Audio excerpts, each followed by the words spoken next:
नमस्कार दोस्तों आज हम वास्तुशास्त्र में बात करने वाले हैं रिलेशनशिप की। बहुत बार हमारे घर में हम महसूस करते हैं कि रिलेशंस आपस में लोगों के बड़े ख़राब हो रहे हैं। अब वो रिलेशन हो सकता है कपल का रिलेशन आपस में ख़राब हो रहा हो, दूसरा हो सकता है पेरेंट्स का अपने बच्चों के साथ रिलेशन ख़राब हो रहा हो, या बच्चों का ही आपस में उस घर में रहते हुए रिलेशन ख़राब हो रहा हो। इस तरीके से बहुत बार हम घरों में देखते हैं अलग अलग टाइप के रिलेशनशिप इश्यूज़ आ रहे होते हैं। और आजकल 100% घरों में हम देखते हैं दोस्तों, कहीं ना कहीं कोई ना कोई दो भाइयों में लड़ाई हो रही है, कहीं पे कपल में बीच में लड़ाई हो रही है। तो वास्तुशास्त्र में बहुत सारी ऐसी रेमेडीज़ और उपाय हैं जिनको हम करके अपने घर का जो एक माहौल है उसको अच्छा कर सकते हैं, ताकि हमारे घर में भी झगड़े कम हो जाएं। कपल्स बहुत बार अलग हो जाते हैं दोस्तों, छोटे छोटे रिलेशनशिप के छोटे छोटे जो इश्यूज़ घर में क्रिएट होते रहते हैं, एक बिना बात के आर्ग्यूमेंट्स होते हैं। मैंने कपल के यहाँ विजिट किया था, उनके बहुत छोटी छोटी बातों में लड़ाई होती थी कि यहाँ पर बेड पे इसने ये चीज़ रख दी, यहाँ पर ये नहीं करा, मैंने इसको ये छोटी छोटी बातों पे बहुत बड़ी बड़ी लड़ाइयाँ घर में हो जाती हैं दोस्तों। कपल के रिलेशन में वास्तुशास्त्र में बहुत ज़्यादा डीप में बताया गया है। आज इसी विषय पे हम चर्चा करने वाले हैं। इसमें सबसे पहले आता है दोस्तों कपल के रिलेशनशिप की अगर बात करी जाए तो उसमें कपल का जो बेडरूम है वहाँ से रिलेशनशिप की शुरुआत होती है। बेडरूम अगर आपका सही स्थान पे है, वास्तु के अनुसार ठीक दिशा में आपका बेडरूम आ रहा है, तो आपके लिए बहुत ही ज़्यादा फ़ायदेमंद होता है। अगर वही बेडरूम गलत दिशा में आ जाए तो दोस्तों बहुत ही ज़्यादा हानिकारक हो सकता है। अगर किसी भी कपल का बेडरूम गलत दिशा में आ रहा होगा, यानी कि नॉर्थ वेस्ट कॉर्नर में आ रहा होगा, नॉर्थ ईस्ट में आ रहा होगा, ईस्ट में आ रहा होगा, साउथ ईस्ट में आ रहा होगा, ये कपल के लिए बहुत ही ज़्यादा हानिकारक होता है, नुकसानदायक होता है दोस्तों। ऐसे कपल्स जो कि इन गलत दिशाओं में रह रहे होते हैं, उनके बीच में रिलेशनशिप बहुत ही ज़्यादा ख़राब होने के चांसेस बढ़ जाते हैं। अगर नॉर्थ ईस्ट में कपल का बेडरूम आ रहा है तो वो आपस में उनके छोटी छोटी बातों पे आर्ग्यूमेंट्स होते रहेंगे और डाइवोर्स तक बात जा सकती है। साउथ ईस्ट में अगर कपल का बेडरूम आ रहा है तो ध्यान करेंगे दोस्तों, देख लेना, साउथ ईस्ट में अगर बेडरूम हुआ कपल का तो उनके बीच में आपस में झगड़े रहेंगे, साथ ही साथ फर्टिलिटी इशूज़ उनको बहुत ही ज़्यादा फेस करने पड़ेंगे। इसी तरीके से अगर नॉर्थ वेस्ट में आ रहा है तो दोस्तों कपल कभी भी टिक के नहीं बैठ पाएगा। अब वास्तुशास्त्र में हमारे पास इन सब चीज़ों की रेमेडीज़ और उपाय होते हैं।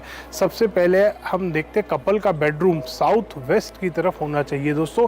अगर आपके घर में आपका बेडरूम साउथ वेस्ट में आ रहा है तो आपका रिलेशन बहुत ही ज़्यादा स्टेबल रहेगा, और उस बेडरूम में भी आप अपने रिलेशन को और बेटर करने के लिए, बहुत बार इंसान का अपना नेचर भी होता है, कोई कोई होता है जो बहुत ही ज़्यादा लड़ने वाले स्वभाव का होता है, तो उसको भी ठीक करने के लिए सही स्थान पे पहले तो आपका बेडरूम होना चाहिए, यानी कि नैऋत्य कोण में, वास्तु के अनुसार साउथ वेस्ट डायरेक्शन में आपका बेडरूम होना चाहिए।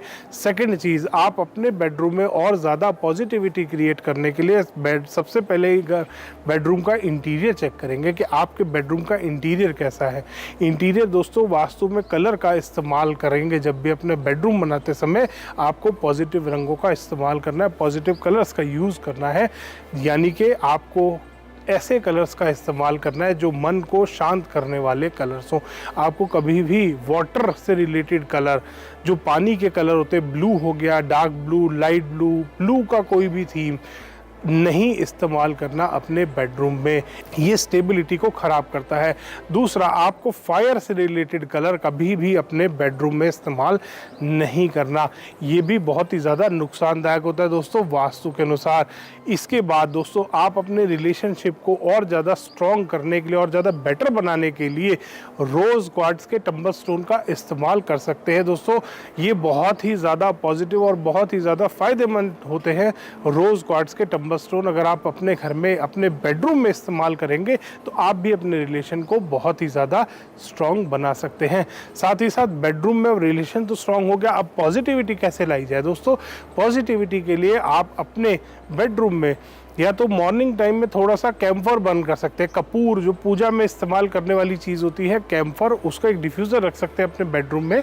मॉर्निंग के टाइम 10 से 15 मिनट के लिए उसको ऑन करेंगे और आपके बेडरूम का जो ऑरा है वो बहुत ही ज़्यादा पॉजिटिव हो जाएगा। साथ ही साथ आप इस्तेमाल कर सकते हैं क्लियर क्रिस्टल क्वार्ट्ज के टंबल स्टोन का। दोस्तों ये भी टंबल स्टोन आपके बेडरूम की पॉजिटिविटी को बढ़ाने में बहुत ज़्यादा हेल्प करता है। ये नेगेटिविटी को ख़त्म करने में बहुत मदद करता है।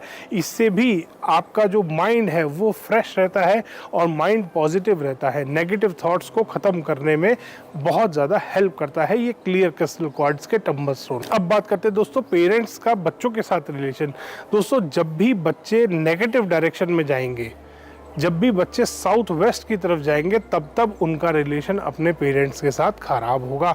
अगर पेरेंट्स स्ट्रॉन्ग कॉर्नर में होंगे यानी कि साउथ वेस्ट की डायरेक्शन में होंगे और बच्चे नॉर्थ ईस्ट, नॉर्थ वेस्ट या साउथ ईस्ट में कहीं होंगे तो वो फ़ायदा होगा पेरेंट्स को भी और बच्चों को भी। अगर बच्चे स्ट्रॉन्ग कॉर्नर की तरफ जाएंगे, साउथ वेस्ट की तरफ जाएंगे और parents north east, north west या साउथ ईस्ट की तरफ आएंगे तो उसमें पेरेंट्स को भी नुकसान है और बच्चों को भी नुकसान होता है। दोस्तों बहुत बार हमने देखा है कि पेरेंट्स का बेडरूम नॉर्थ ईस्ट में आ रहा होता है, घर का फेसिंग इस तरीके से होता है कि मास्टर बेडरूम एंड में जो बन रहा होता है वो नॉर्थ ईस्ट में होता है, बच्चे रह रहे होते हैं साउथ ईस्ट में, साउथ में या वेस्ट में। दोस्तों ऐसे घरों में बच्चों की अपने पेरेंट्स के साथ बहुत ही ज़्यादा मिसअंडरस्टैंडिंग रहती है और डिफरेंस ऑफ ओपिनियन रहता है।